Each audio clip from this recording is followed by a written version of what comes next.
Coming to you from City Arena Santa Mesa as we continue the Season 3 of the Members League Inter-Undrafted. We have here our best player of the game, Mr. Mark Ganaban, with 15 points, 13 rebounds, 3 assists, 1 steal, and 3 blocks. So, ano po yung mindset nyo pagpasok po ng game? Ayun, bali ang inaano lang namin maging kami sa isa't isa. Pag communication namin sa laro, dapat magkakaintindihan. Dahil kasi bago lang din kami para pareho. Kaya inaano namin yung pagsasama namin, paano namin i-rotate ang bola. So, ano ang naging game plan ninyo at paano nito next week?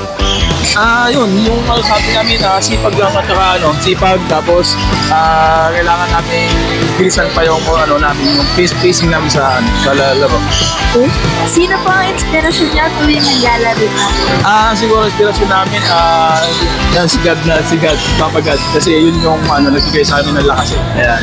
Okay, lastly, anyone you would like to give a shoutout? Ayan, shoutout nga pala sa ko na iwan mother ko sa ko. Ayan, shoutout din. At saka sa team ko. Maraming salamat at iwan. Once again, our best player of the game, Mr. Mark Ganaban of Team Brighton. Please like and follow our FB page, Undrafted Valor's Club. Thank you.